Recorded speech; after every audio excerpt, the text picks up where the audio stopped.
कैसे पढ़ना है ध्यान से सुनना ना। इकोलॉजी है पूरा का पूरा स्टोरी है, कहानी है। इकोलॉजी में तुम्हें ज्यादा दिमाग नहीं लगाना है, जैसे तुम फिजिक्स केमिस्ट्री में दिमाग लगाते हो, कोई दिमाग नहीं लगाना। मैं बोलता हूं कि इकोलॉजी केवल स्टोरी है, कहानी है। कहानी सुनिए, मजे लीजिए, कहानी सुनते जाइए। और सबसे इंटरेस्टिंग है 12 से 15 क्वेश्चन आते हैं। सबसे बड़ा चीज क्या है, 12 से 15 क्वेश्चंस भी आ जाते हैं फ्री का। तो मैं कहता हूं कि सबसे आसान, सबसे इंटरेस्टिंग और सबसे ज्यादा नंबर 12 से 15 क्वेश्चन कहाँ आते हैं? कहीं भी उठा लो, फिजिक्स उठा लो, केमिस्ट्री, बायो, कोई टॉपिक मुझे बता दो जहां 12 से 15 क्वेश्चन आते होंगे। नहीं, इकोलॉजी से 100% आएगा। क्यों आएगा? और इकोलॉजी में हम आसपास की कहानियों को पढ़ेंगे, कुछ नया चीज नहीं पढ़ने वाले। चलो स्टार्ट करते हैं। इकोलॉजी में सबसे पहले हम लोग बात करें, जो सभी बच्चे ने सुना होगा केमिस्ट्री वाले टॉपिक में, भोपाल गैस ट्रेजेडी। आपने सुना होगा कि भोपाल में, जो एमपी की राजधानी भी है, भोपाल में 2 दिसंबर 1984, 2 दिसंबर 1984 ना, वहां एक कंपनी थी जिसका नाम था सेवन। वो एक पेस्टिसाइड बनाती थी, जैसे डीडीटी होता है ना इंसेक्ट्स को मारने के लिए। तो बता रहे कि वो एक कंपनी थी जिसका नाम सेवन, जो पेस्टिसाइड बनाती थी। उस रात को होता क्या है कि किसी तरह से वाटर के पाइप फट जाते, वाटर का जो पाइप था ना फट गया, और वहां जो केमिकल्स थे उसके साथ रिएक्ट कर जाता है, और इसी रिएक्शन से एक बड़ा खतरनाक केमिकल बनता है MIC, methyl isocyanate. Methyl isocyanate, और इसका लीकेज होता है। ये गैस बना और ये रिलीज हो गया हाँ शहर में। कहा जाता है इस MIC से, इस इफेक्ट से, इस लीकेज से लगभग गवर्नमेंट बोलती है कि 4000 लोगों का डेथ हुआ था। गवर्नमेंट का डाटा कि इससे लगभग 4000 लोगों का डेथ हुआ था। लेकिन अनऑफिशियल डाटा, जो एनजीओ रिसर्च करती है, सर्वे करती है, उन्होंने बोला मोर देन 15,000, 15,000 से ज्यादा लोग इसमें डेथ हुआ था। आज भी अगर तुम भोपाल जाओगे तो तुम्हें उसके पेशेंट मिल जाएंगे जो उस रात में थे, उन्होंने इनहेल किया, उन्हें प्रॉब्लम हुआ, बीमार पड़ गए। बहुत सारे लोग तो मर गए, लेकिन कुछ लोग हॉस्पिटल गए, ठीक ठाक हो गए, लेकिन उसके पेशेंट तुम्हें दिख जाएंगे। तो इंडिया में एक बहुत बड़ी घटना थी। तो क्वेश्चन पूछा जाएगा, डेट पूछा जाएगा 2 दिसंबर 1984। कहीं कहीं पे तुम्हें 3 दिसंबर दिख सकता है, 3 दिसंबर दिख सकता है। क्यों दिख सकता है? 2 दिसंबर के आधे रात को होता है, तो वो लगभग 3 दिसंबर में चला गया ना। कौन सी गैस रिलीज हुई? Methyl isocyanate. ठीक है। अब सेकेंड, इस घटना के बाद में इंडिया पहली बार जागरूक हुआ कि भाई ये सब भी हो सकता है।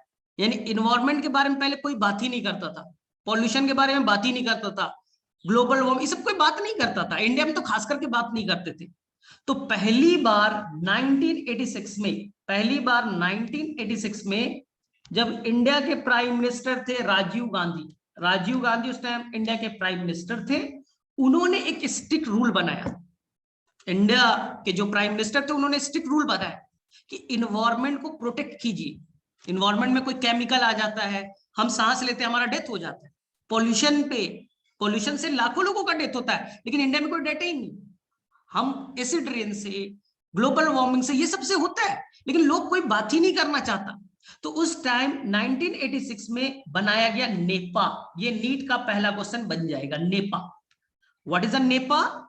एनसीईआरटी में ब्लैक पॉइंट से लिखा है National Environment Protection Act, Nipah.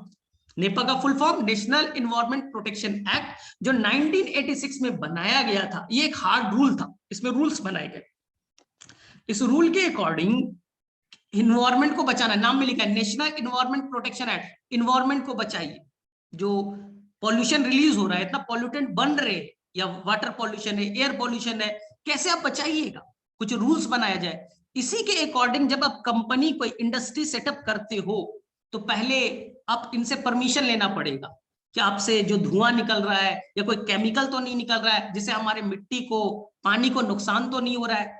उसी से जब वो नेपा आपको एक क्या देगी, एक पेपर देगी, नहीं ये ठीक है, ये हमारे इन्वायरमेंट के लिए नुकसान नहीं होगा, तब आप इंडस्ट्री सेटअप कर सकते हो। तो एनसीईआरटी में इन्वायरमेंटल इशू जो चौथा चैप्टर है, फोर्थ चैप्टर है, वह पहला ब्लैक पॉइंट आपको क्लियर हो गया। ब्लैक पॉइंट एक होगा 1986 ना, नेशनल इन्वायरमेंट प्रोटेक्शन एक्ट कब बना, डायरेक्टली नीट का क्वेश्चन बन जाएगा। चलो अब देखो ध्यान से, इसी तरह से 1974 में इंडियन गवर्नमेंट ने बनाया water act, water prevention act या वाटर एक्ट जिसे कहते हैं हम लोग, जिसमें हमें पानी को बचाना था। इंडिया में तो खास करके प्रॉब्लम है भाई, गंगा है, ब्रह्मपुत्र है, आराम से डेड बॉडीज में डाल देते, हजारों कंपनी का, इंडस्ट्री का वेस्ट मटेरियल डाल देते, और उसी पानी को हम पी रहे, उसी पानी को जानवर पी रहा है, हम घर में यूज कर रहे, कुएं में गए निकालिए, उसमें कौन सा केमिकल है, कौन सा बैक्टीरिया है, यानी पानी को बचाना जरूरी है। तो इंडियन गवर्नमेंट ने एक एक्ट बनाया 1974, डायरेक्टली क्वेश्चन बन जाएगा नीट का। वाटर एक्ट कब बना, 1974। एयर एक्ट बना 1981। 1981 में एयर को बचाने के लिए, एयर में बहुत सारे पॉल्यूटेंट है, कार्बन मोनोऑक्साइड, सल्फर ऑक्साइड, जिसे हम ले रहे हैं, हमें नुकसान पहुंच रहा है, तो एयर एक्ट कब बना, 1981 में।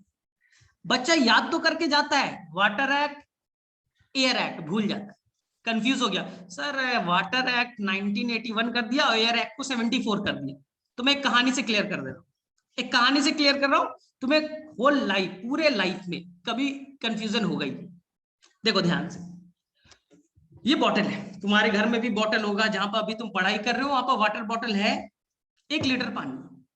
मैंने बोला 1 लीटर पानी में मैं उसके अंदर में मैं कुछ बैक्टीरिया ऐड करना चाहता हूं, कुछ बैक्टीरिया मैंने ऐड कर दिया, कोई हेवी मेटल्स ऐड कर दिए ना, ओनली 0.1%, ओनली 0.1%, 1 लीटर पानी है, 0.1% में मैंने कुछ बैक्टीरिया, फंगस, हेवी मेटल्स डाल दी, तुम्हें पानी पीने के लिए दिया, क्या तुम पियोगे? बोले नहीं सर, उसमें बैक्टीरिया है, फंगस है, वायरस है, हम मर जाएंगे, हमें डायरिया हो जाएगा, हमें टाइफाइड हो जाएगा, वो अनफिट है, हमारे लिए अनफिट वाटर है ना। यानी कि पानी का गंदा होना बड़ा खतरनाक है। अब सेकंड कहानी सुना, तुम रोड पे, अपने घर के बाहर में जो रोड होगा वहां पर खड़े हो जाओ, थोड़ी देर के बाद में एक बस गुजरेगी, बहुत सारा धुआं उड़ेगा ना, आराम से तुम ले लो, तुम आराम से ले लोगे, कोई तुम्हें ऑब्जेक्शन नहीं करोगे, बोले कोई टेंशन नहीं है, ये सब तो चलते रहता है।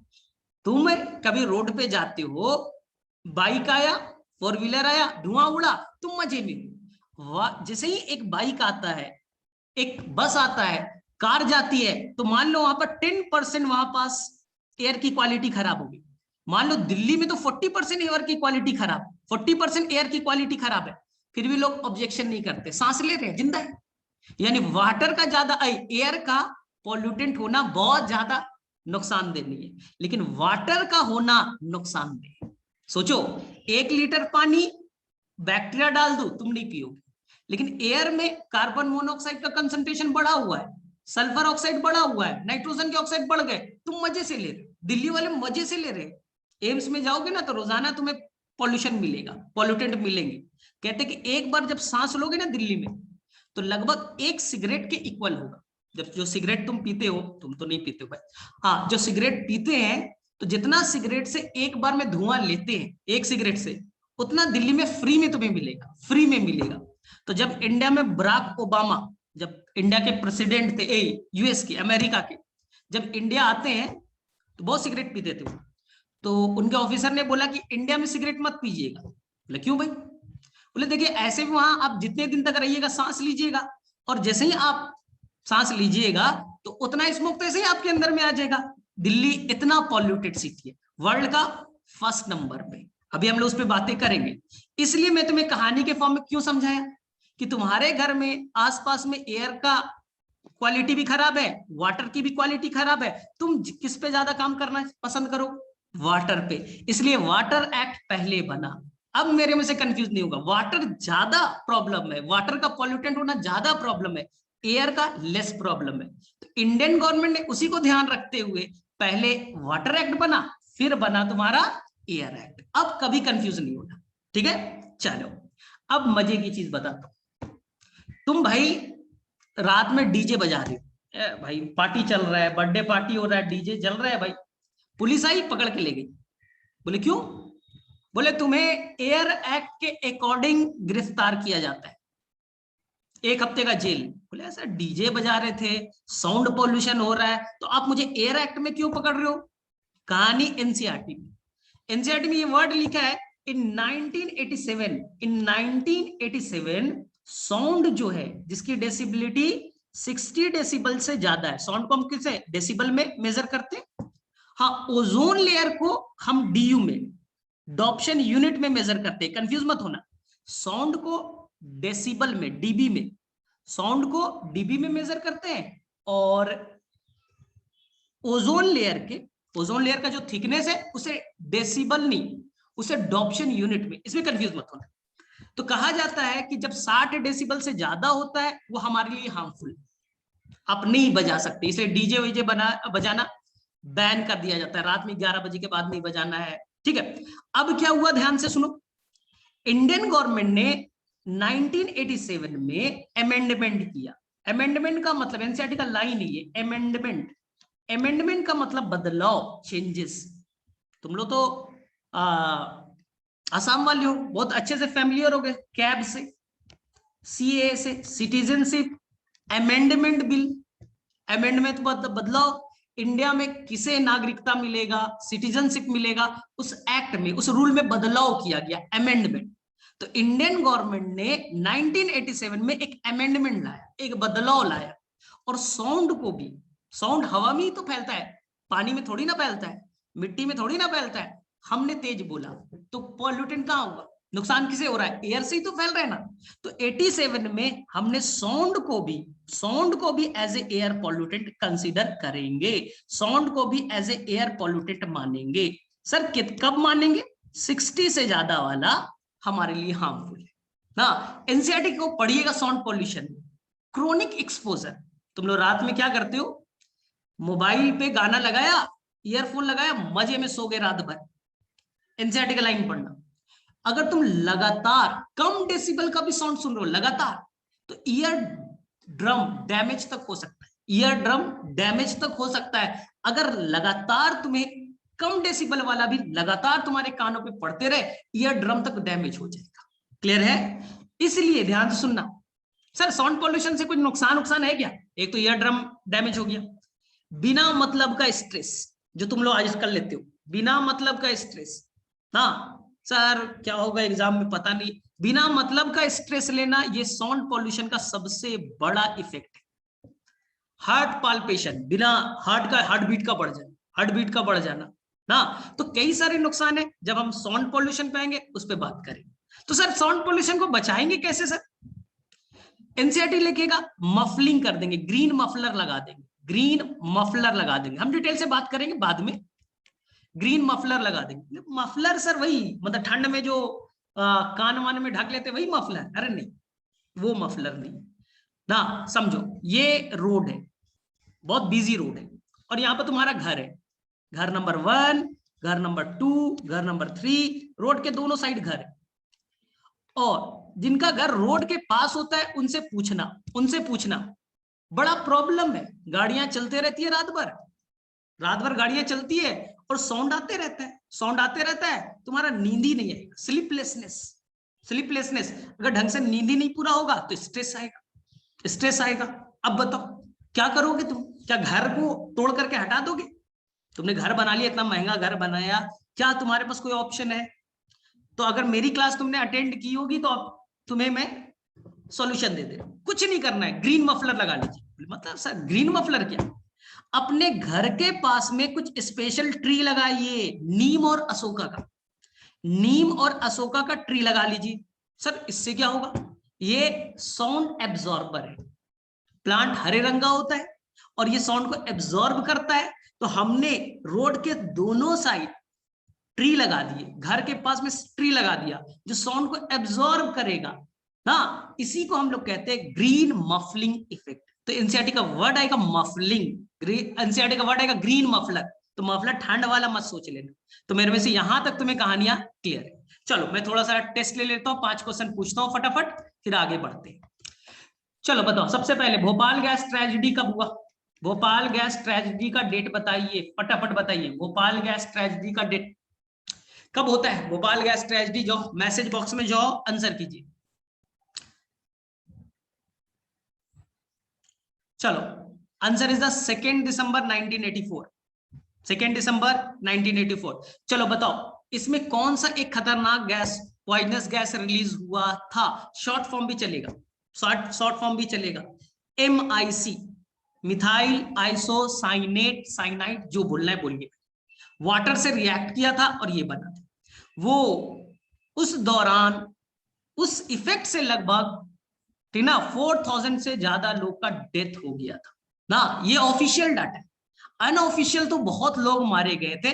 तो कभी भोपाल जाइएगा, वहां के लोगों से मिलिएगा तो जरूर पूछिएगा। चलो ठीक है, सेकंड बताओ, इंडिया में वाटर एक्ट कब बना? फटाफट बताओ, वाटर एक्ट कब बना? ये पहले बताओ, वाटर एक्ट कब बना? 1874। अरे भाई साहब, अरे 1974, 100 साल पहले। अरे 1974, 18 कहां से रे भाई, 100 साल पहले चले जाते हो तुम लोग। एयर एक्ट कब बना? क्या कभी कोई बच्चा कंफ्यूज होगा? क्या कभी कोई बच्चा कंफ्यूज होगा? एयर एक्ट पहले आया या बाद में आया? मैं तो सिंपल बोला, पानी पियो, खराब पानी पियो और खराब एयर लो। बस सर, एयर चल जाएगा। दिल्ली अभी जाएंगे ना, एम्स जाएंगे, एम्स में सिलेक्शन हो जाएगा, जाएंगे तो दिन भर हमें एयर पोल्यूटेड में ही रहना पड़ेगा। 40% एयर खराब है, 50% एयर खराब। इतना दुनिया का सबसे पोल्यूटेड सिटी में जा रही हूँ। तो मैंने बच्चों को, जब बॉयज को पढ़ाना स्टार्ट किया, मैंने उसे पूरा कहानी बता दी कि देखो दिल्ली में बहुत पॉल्यूशन है, ये है वो है। दूसरा दिन वो पढ़ ही नहीं रहे। बोले क्यों रे भाई? बोले सर आप ही ने बोला था ना कि नंबर ज्यादा आ जाएगा तो एम्स में सिलेक्शन हो जाएगा, और वहां तो बहुत प्रॉब्लम है, वहां तो पॉल्यूशन बहुत ज्यादा है, फिर वहां पास केमिकल बहुत ज्यादा है, तब तो एसिड रेन भी होता है, तब तो सर हम ऐसे ही मर जाएंगे, इसलिए हम नहीं पढ़ाई कर रहे। हमें कम नंबर चाहिए सर, हमें कम नंबर चाहिए, गुवाहाटी गुवाहाटी तक हम कर लेंगे। चलो, तो बच्चा लोग भी महान है। चलो अब हम लोग आगे चलते हैं। Sir what is pollution? बच्चों वाला कहानी, लेकिन हम बच्चों की तरह नहीं पढ़ेंगे, हम थोड़ा साइंटिफिक पढ़ेंगे। सर पॉल्यूशन क्या है? Any undesirable change, any undesirable change, ऐसा चेंज जिससे वहां की फिजिकल प्रॉपर्टीज, केमिकल प्रॉपर्टीज या बायोलॉजिकल प्रॉपर्टीज इफेक्ट हो जाए। मैं बता रहा हूं कैसे होगा, रट्टा नहीं मारना है ना कि सर रट्टा मार लिया। जिससे हम या वहां के लिविंग ऑर्गेनिज्म डायरेक्टली और इनडायरेक्टली इफेक्टेड हो, यानी कि कहीं भी इन्वायरमेंट में उसके फिजिकल, केमिकल या बायोलॉजिकल प्रॉपर्टीज को चेंज कीजिए, जिससे इंसान या लिविंग ऑर्गेनिज्म, प्लांट, एनिमल, उनको डायरेक्ट या इनडायरेक्ट नुकसान पहुंचे। जहां आएगा नुकसान, वहां वर्ड आएगा पॉल्यूशन। एक्सप्लेन करता हूं, ध्यान से सुनना, ध्यान से सुनना। ये तुमने लगाया thermal power plant. Thermal power plant कैसे काम करता है? आप पहले कोल को जलाते हो, कोयले को जलाते हो, कोल जलाइएगा, हीट निकलेगा। इसी हीट से, ध्यान से सुनना, ये एनसीईआरटी का लाइन है, इसी हीट से अब पानी को बॉयल कीजिएगा। पानी वेपर के फॉर्म में बॉयल होगा, वेपराइज होगा, और इसी बॉइलिंग वाटर से, वेपर वाले से एनर्जी जनरेट होगा। उसी से आप क्या करोगे? उसी से आप टरबाइन मशीन को घुमाओगे। टरबाइन मशीन जो है वो घूमेगा, और जब टरबाइन मशीन घूमेगा तो एनर्जी प्रोड्यूस होगा। एनर्जी कैसे प्रोड्यूस होता है? सिंपल कहानी है, आपको क्या करना है भाई, वाटर को वेपोराइज करना है ना। वाटर को वेपोराइज किया तो उससे क्या होगा, टरबाइन मशीन घूमेगा तो इलेक्ट्रिसिटी बनेगी। प्रॉब्लम क्या है, जो थर्मल पावर प्लांट वाले होते हैं, जहां कोल के बर्निंग से इलेक्ट्रिसिटी बनती है, वो अपना गर्म पानी, जो हीटेड वाटर है, डायरेक्टली रिवर में डाल देते हैं, लेक में, पॉन्ड में डाल देते हैं। अरे अब पानी जो है, जो रिवर है, नदी है, उसका टेम्परेचर मान लो 25 डिग्री सेल्सियस था, आपने क्या किया, वहां गर्म पानी, थर्मल पावर प्लांट वाले डाल दिए गर्म पानी। अरे तो देखो 25 डिग्री से कितना हो गया, 30 डिग्री हो गया। क्या फिजिकल प्रॉपर्टी चेंज नहीं हुआ? 25 डिग्री टेम्परेचर था, तुमने उसका फिजिकल प्रॉपर्टीज, टेम्परेचर ही बढ़ा दिया। सर इससे क्या फर्क पड़ जाएगा? मुझे तो नहीं लगता कोई फर्क पड़ना चाहिए। 25 से 30 हो गया तो क्या हो गया, फिजिकल प्रॉपर्टी चेंज हुआ, इससे फर्क क्या पड़ेगा सर? तुम इकोलॉजी के जब फर्स्ट चैप्टर पढ़ोगे तो लिखा रहेगा 100% प्लांट कन्फॉर्मर है, 99% एनिमल्स कन्फॉर्मर्स है। बोले मतलब सर, मतलब वो जब आप टेम्परेचर चेंज कीजिएगा तो उनके अंदर में होम्योस्टेसिस नहीं, वो अपने आप को अडेप्ट नहीं कर सकते, हम अडेप्ट कर लेंगे। हम 10 डिग्री 20 डिग्री 30 डिग्री चेंज करते जाओ, हम अडेप्ट कर लेंगे, लेकिन 100% प्लांट अडेप्ट नहीं कर सकते। 25 डिग्री पे जो प्लांट रहता है उसमें चेंज किया, वो प्लांट अब नहीं सर्वाइव करेगा, वो मर जाएगा। इसी तरह से 99% प्लांट कन्फॉर्मर है, टेम्परेचर चेंज कीजिए उनका डेथ हो जाएगा, वो सर्वाइव नहीं कर सकते ना। इसलिए जैसे ही तुमने फिजिकल प्रॉपर्टी चेंज किया, हमें डायरेक्टली या ऑर्गेनिज्म को डायरेक्टली या इनडायरेक्टली इफेक्ट हुआ, तो हम उसे पॉल्यूशन कह देंगे। तो गर्म पानी डालना ये भी एक तरह का pollution. 100% pure water, 100% pure water है, कोई केमिकल नहीं है, लेकिन तुमने वो भी पॉल्यूशन कहलाएगा क्योंकि फिजिकल प्रॉपर्टी चेंज कर दी। सेकेंड, एसिड रेन हुआ, या दिल्ली में 1000 फैक्ट्री, 1000 तो मैंने कम बोला ना, दिल्ली के आसपास एक जगह है नोएडा, गाजियाबाद, फरीदाबाद, गुड़गांव ना, ये सब नाम शायद तुमने सुना होगा, जाओगे एम्स तो ये सब नाम सुनोगे। तो वहां भाई हजारों हजार फैक्ट्री, और ये फैक्ट्री का सारा केमिकल यमुना में आ रहा है। यमुना को इन्होंने बना दिया है कबाड़ा, जो नदी था वो नाले में कन्वर्ट हो गया है, इतना केमिकल डाला। अरे केमिकल डाला तो क्या पीएच चेंज नहीं होगा? अरे पीएच चेंज नहीं होगा क्या? ये एसिड रेन हो गया, एसिड रेन हो गया तो क्या पीएच चेंज नहीं हुआ? अरे पीएच अगर चेंज हुआ तो क्या केमिकल प्रॉपर्टी चेंज नहीं हुए?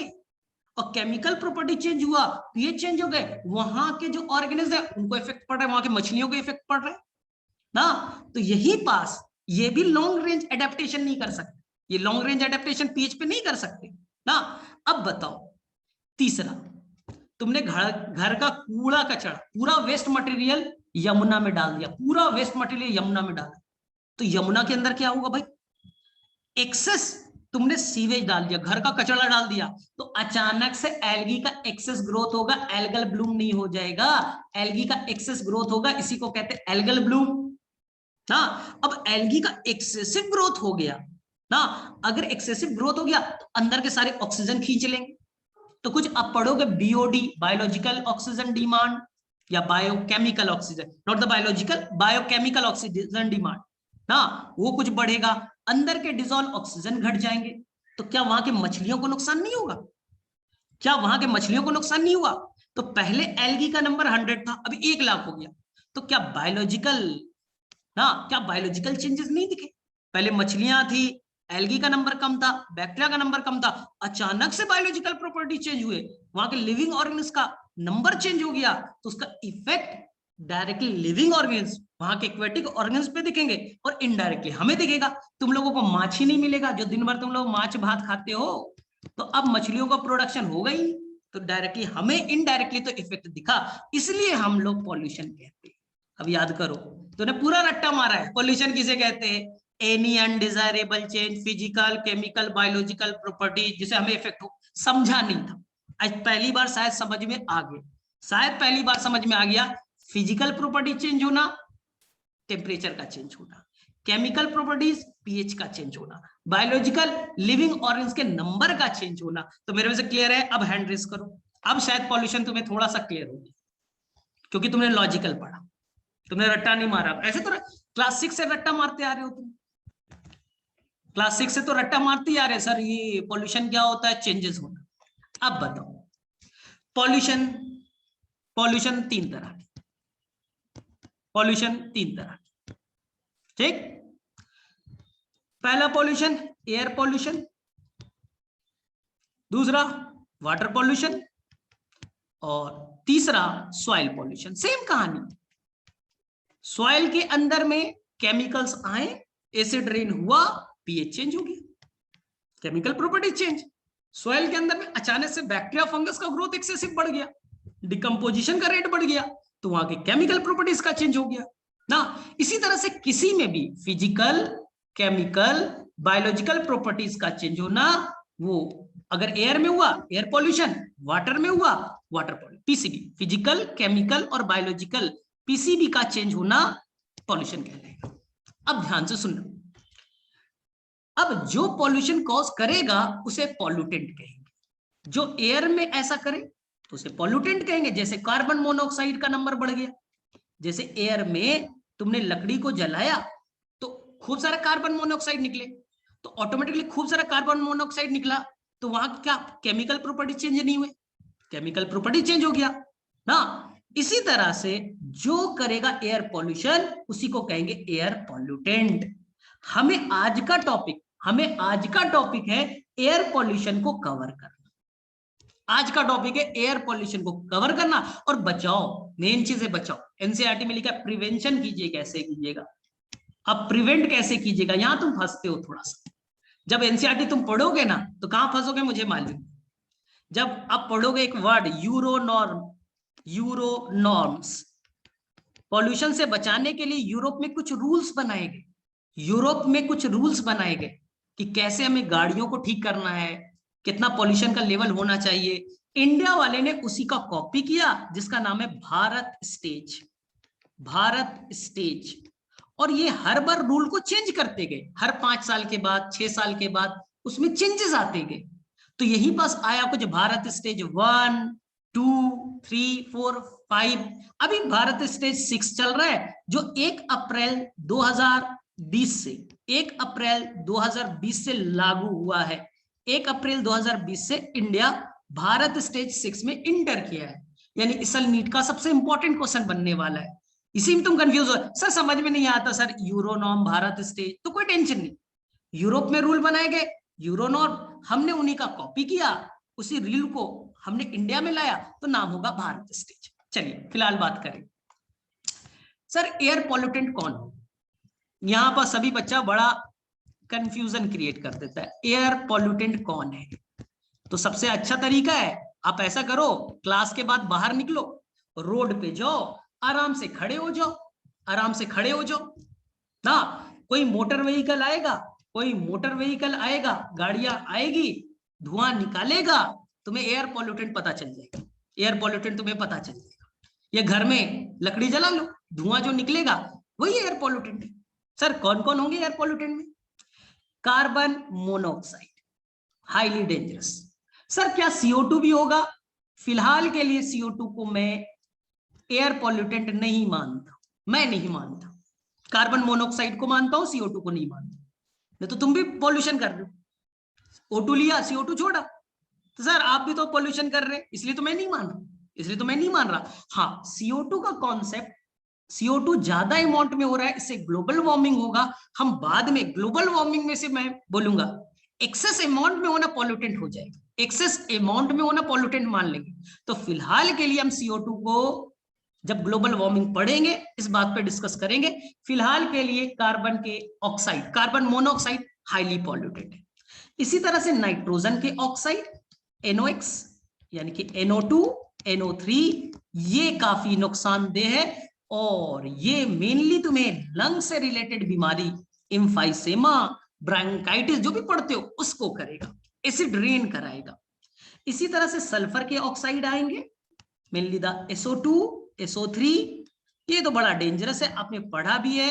सल्फर डाइऑक्साइड का अगर कंसंट्रेशन बढ़ा तो लाइकेन का ग्रोथ नहीं होगा, मॉसेस का भी ग्रोथ नहीं होगा, क्योंकि वो क्या करेंगे, फोटोसिंथेसिस को ब्लॉक करेंगे, क्लोरोफिल को तोड़ेंगे। इसलिए जहां SO2 का पॉल्यूटेंट ज्यादा होगा लाइकेन मॉस ग्रो नहीं करेगा, एसिड रेन के लिए भी रिस्पॉन्सिबल है। इसके अलावा और क्या होंगे? अनबर्न्ड हाइड्रोकार्बन्स, जो पेट्रोल है, डीजल है, उसको तुमने जलाया तो उसके पूरी तरह से नहीं जले, वो अनबर्न्ड फॉर्म में रिलीज हो गए, जैसे बेंजीन, एरोमेटिक हाइड्रोकार्बन्स जो है, बेंजोपायरीन, ये बड़ा इंपॉर्टेंट है। जो लोग सिगरेट पीते हैं ना उसके अंदर में रहता है 2,3 बेंजोपायरीन और इससे होता है लंग कैंसर, तो सिगरेट के अंदर में ये होता है 2,3 बेंजोपायरीन आपको दिख जाएगा। इसके अलावा ये तो अनबर्न्ड हाइड्रोकार्बन है, अनबर्न्ड हाइड्रोकार्बन। इसके अलावा भी कुछ और है हाइड्रोकार्बन, जैसे कि मीथेन जो मिथेनोजेनिक बैक्टीरिया रिलीज करता है, जो मार्सी एरिया में पैडी फील्ड में रिलीज होता है क्योंकि मिथेनोजेंस वहां होते हैं, ये भी हमारे लंग्स के लिए हार्मफुल। इसके अलावा इथाइलिन, सर इथाइलिन तो अच्छा होता है सर, फ्रूट राइपनिंग में हेल्प करता है, हाँ अच्छा है। लेकिन कोई इंडस्ट्री है इथाइलिन का प्रोडक्शन कर रही है, लीकेज हो जाए तो लार्ज स्केल में इथाइलिन कहाँ गया, अनडिजायरेबल चेंज, जितना होना चाहिए तो उससे ज्यादा आ गया। तो आसपास में जो भी प्लांट होंगे, उसके जो फ्रूट होंगे, लीफ होगा, बर्ड्स होगा, इमेच्योर फॉर्म में रिलीज करा देगा, तोड़ करके गिरा देगा ना। तो किसी भी तरह से हमें डायरेक्टली या इनडायरेक्टली हमें नुकसान पहुंचे, मैं पॉल्यूटेंट मानता हूं। किसी भी तरह से मेरे अंदर कोई मुझे नुकसान हो रहा है, मैं उसे पॉल्यूशन मानूंगा, और जो करा रहा है उसे मैं पॉल्यूटेंट मानूंगा। तो फिलहाल के लिए एयर पॉल्यूटेंट ये है। लेकिन बच्चा गलती करता है, तुम्हें लगता है कि गैसियस जो सब्सटेंस है हमारे लिए हार्मफुल है, तुम यहां पर मिस कर गए। नहीं, ये सभी साइंटिस्ट को भी यही लगता था, लेकिन अब कहानी चेंज हो गई। अब बोला गया, साइंटिस्ट ने बोला, ए रुको, अभी मेन एयर पॉल्यूटेंट है पीएम। अरे प्राइम मिनिस्टर मत मान लेना, मोदी जी मत लिख देना, पीएम मेन एयर पॉल्यूटेंट कौन है, वो पार्टिकुलेट मैटर है, जिसको आप एसपीएम भी कह सकते हैं, सस्पेंडेड पार्टिकुलेट मैटर। सर ये क्या है? कुछ नहीं, अपने गांव में खड़े हो जाओ और नीचे से धूल मिट्टी उठाओ फेंक दो, धूल मिट्टी उठाओ फेंक दो, वो पार्टिकल ही तो है, छोटे छोटे पार्टिकल ही तो है। तो जब आप धूल मिट्टी उठाते हो और हवा में फेंकते हो, तो जिस पार्टिकल का साइज बड़ा होगा, जिसका साइज बड़ा होगा, भारी होगा, वो तो नीचे बैठ जाएगा। धूल उड़ा, गाड़ी चलती है, धूल उड़ा, नीचे बैठ गया, तो वो तो हो जाएगा सेटलेबल पार्टिकुलेट मैटर। सेटलेबल पार्टिकुलेट मैटर भारी था, हवा में उड़ा, नीचे बैठ गया।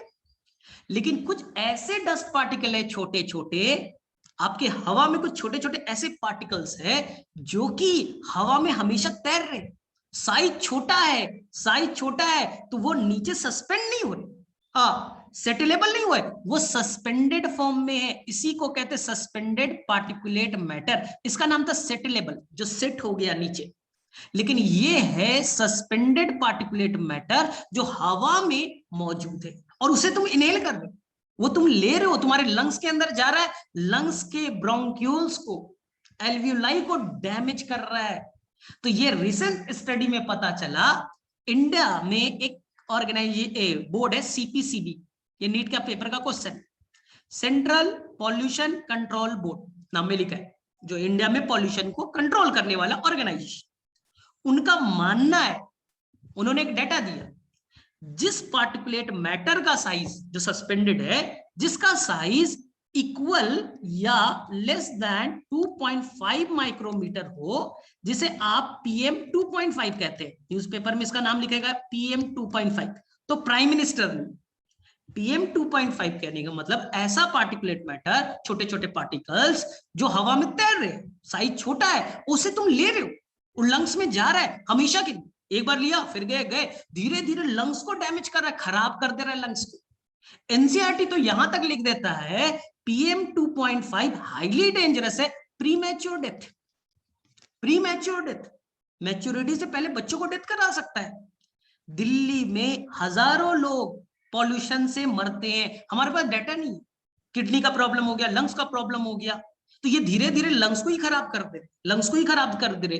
कुछ तो लोग बोल रहे कि साइज इतना छोटा है कि वो ब्लड तक पहुंच जा रहे और वहां डैमेज क्रिएट कर रहे हैं। तो ये आने वाले टाइम का सबसे बड़ा चैलेंज है, पार्टिकुलेट मैटर या एसपीएम, सस्पेंडेड पार्टिकुलेट मैटर। आपको दिख जाएगा। तो ये मत मान लेना कि हम जा रहे हैं, कोई गाड़ी आई, धुआं निकाला, हमें सर बड़ा नुकसान हो गया, हमें तो बड़ा पोल्यूशन हो गया, उससे मत डरो। सबसे डेंजरस वाला ये सस्पेंडेड पार्टिकुलर मैटर, सिंपल समझा रहा हूं। पॉलन ग्रेन पढ़ा है ना, अस्थमा, ब्रोंकाइटिस, बहुत लोगों को हे फीवर होता है, एलर्जी हो जाता है, छोटे छोटे पार्टिकल से डायरेक्टली लंग्स में चले, बस वैसे ही कॉन्सेप्ट है जैसे तुम इनहेल, छोटे छोटे पॉलन ग्रेन है तुम्हारे अंदर चले गए, लंग्स में ब्रोंकाइटिस, अस्थमा कॉज कर रहे, उसी तरह से हमारे अंदर में पार्टिकुलेट मैटर आकर के बैठते चले जा रहे और बहुत नुकसान कॉज कर रहे हैं। तो आपको दोनों चीज पढ़ना है, गैसेस पार्टिकल भी और एसपीएम भी। तो चलो बताओ, यहां तक सभी को क्लियर है? हैंड रेस करो, सभी को यहां तक क्लियर है? ठीक है, तो क्या हम लोग 20 मिनट का एक और क्लास कंटिन्यू करें? बोलो, क्योंकि ये टाइम इंड हो रहा है। क्या 20 मिनट हम लोग फिर से थोड़ा सा एयर पॉल्यूशन कंप्लीट होने के पे होगा, मैसेज में बताओ हाँ या ना, क्योंकि 20 मिनट कर लेते हैं, थोड़ा सा आगे सिलेबस निकल जाएगा। 40 मिनट में कुछ होता नहीं, मजा भी नहीं आता मुझे। तो चलो ठीक है, तो 20 मिनट, अनदर 20 मिनट्स क्लास कर लेते हैं।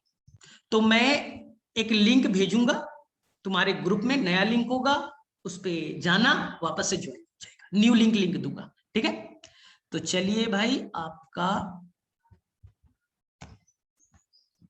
भेज रहा हूं मैं, ठीक है।